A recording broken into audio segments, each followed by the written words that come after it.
Oi, queridos, tudo bem? Como é que tá aí? Muita força? Tem que estar com força, hein, para a gente formar. Vamos lá? Esse é o segundo vídeo do segundo patch, ou seja, a segunda semana do patch 2 para o terceiro ano da EJA. Bacana? Então vamos lá. Esse patch, essa página que nós vamos ver agora, é a página 82. Ela fala, essa semana fala basicamente sobre um assunto, a Revolução Russa. Revolução Russa de 1917. É o assunto principal dessa semana do patch. O que eu vou fazer? Eu vou passar pelos textos, passar pelos links, explicar os links e explicar as atividades, praticamente dando as respostas. Aí depois é só você registrar no caderno, sem mistério, sem sofrimento. Então assiste até no final para você pegar as respostas, tá bom? Ok? Vamos lá então? Página 82. Na página 82, tem um texto falando, aí o texto chama assim, regime czarista, o remanescente despótico. Esse texto não fala da Revolução, fala da Rússia antes da Revolução. Como que estava o país Rússia antes de passar pelo processo revolucionário. Ele cita toda a condição de miséria e pobreza da Rússia antes da Revolução.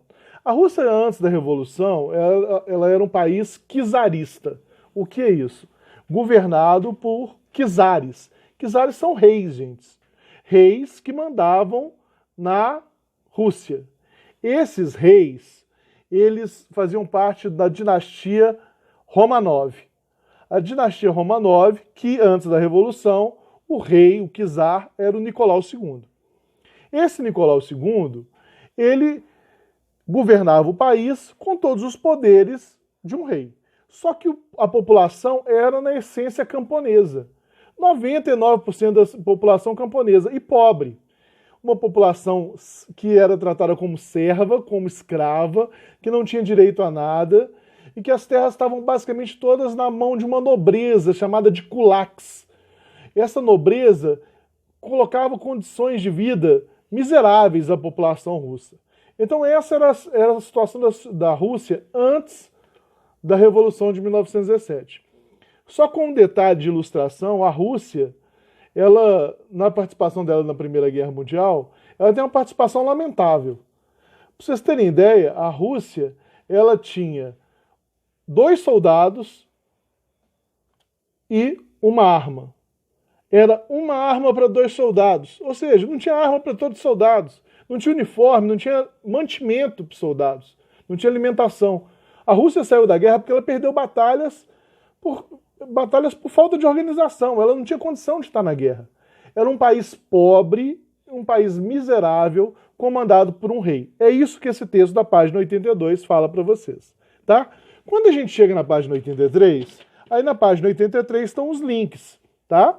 2 textos que eu vou falar para vocês a respeito deles. A Revolução Russa e a Revolução Russa e seus impactos históricos. Todos os 2 textos estão na internet, se vocês quiserem dar uma lida, fiquem à vontade. Eu vou dar uma falada, vou dar uma breve explicada neles. E 2 vídeos. Um vídeo, a Revolução Russa, né, que é um videozinho muito fraquinho. Eu até aconselho, se você tiver tempo, tiver mesmo a fim de estudar a Revolução Russa, você busca no YouTube um texto que chama A Breve História da Revolução Russa. É um vídeo maior, mas com a qualidade excelente, tá? São 47 minutos de vídeo muito bacana sobre a Revolução Russa. Se você tiver tempo, tiver disponibilidade para assistir. O último vídeo aí é um vídeo que, no meu entender, é muito pesado, chato, que fala sobre a vida de Lenin. Se você se interessar sobre a vida de Lenin, você assiste esse videozinho. Tá? Ele é um vídeo pesado, mas cansativo, tá bom? Então são essas 4 opções de saber mais. O que fala aí? Fala sobre a Revolução Russa. O que foi a Revolução Russa? Foram 2 levantes armados. Foi um levante armado que ocorreu em fevereiro, a chamada Revolução Branca, e um levante armado que ocorreu em outubro, a chamada Revolução Vermelha. A Revolução Branca foi feita pelos comunistas chamados de mencheviques, os moderados, a minoria. E a Revolução de Outubro foi feita pelos bolcheviques, os exaltados, a maioria. Então, foram duas revoluções, dois momentos diferentes, que transformaram o país num país comunista, numa república comunista. A Rússia deixa de se chamar Rússia para se chamar União das Repúblicas Socialistas Soviéticas, ou URSS.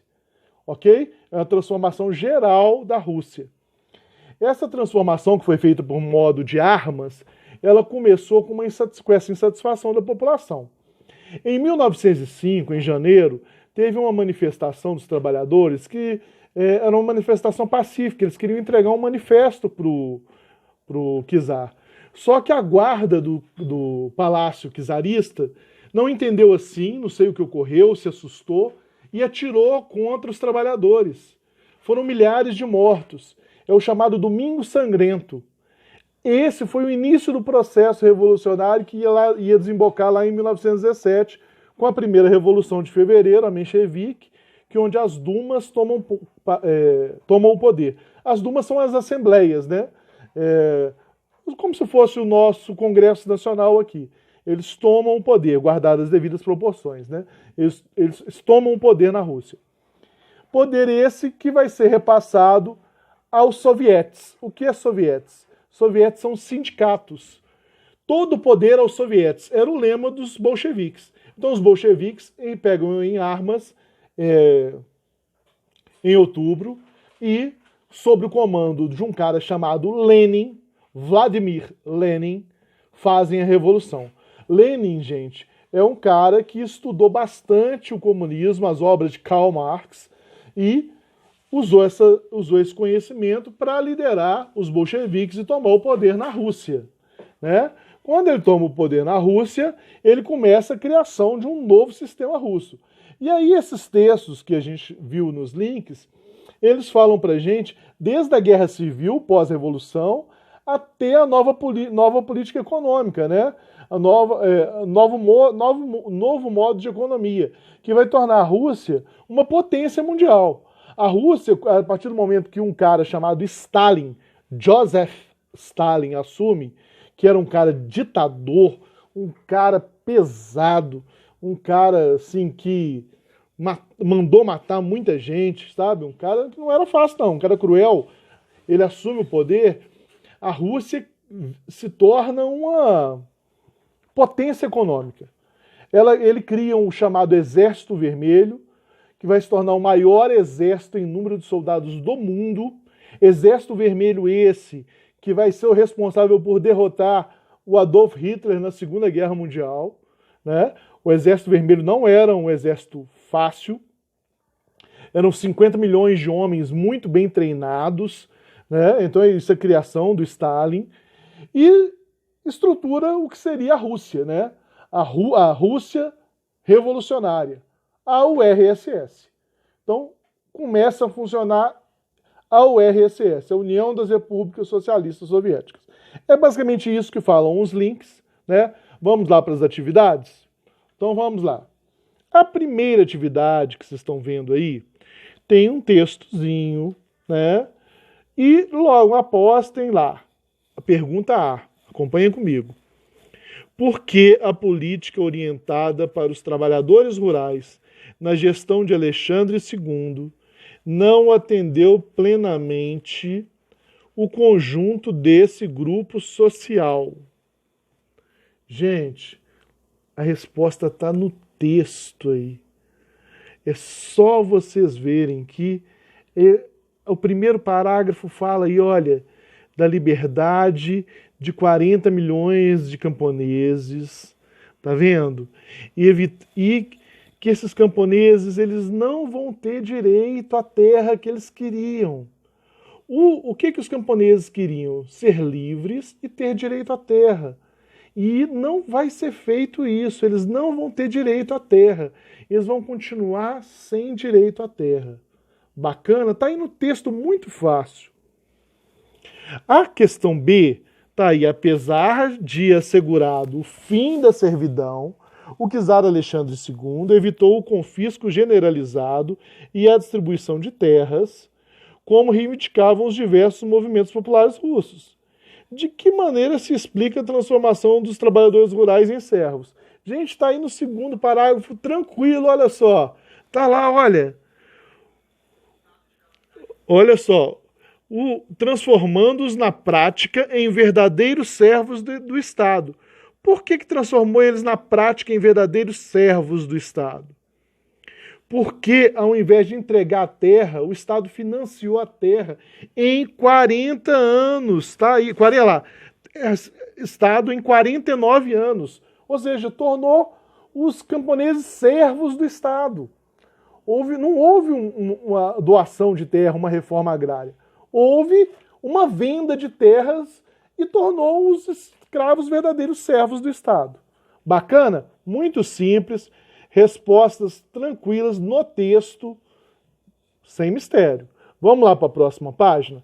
Na próxima página, página 84, tem 2 textos e 2 questões, A e B. Vamos lá para A. Como se caracterizava a situação do operariado russo no período que procede à Revolução Socialista? Como que era esse operariado russo no período que procede à Revolução Socialista? Ou seja, procede não, gente. Perdão, no período que precede. Ou seja, no período anterior à Revolução Russa. Como que é no período anterior à Revolução Russa? É simples, gente. É você pegar o primeiro texto lá, ó, você vai ver que a situação, o primeiro texto praticamente descreve essa situação. Olha lá, olha, nós nos vendemos ao capitalista por um pedaço de pão. Guardas nos agridem com socos e cacetadas para nos habituar à dureza do trabalho. Nós nos alimentamos mal, nos sufocamos com poeira e com ar viciado, até dormimos no chão, atormentados pelos vermes. Está aí descrito como é que era a situação antes da Revolução.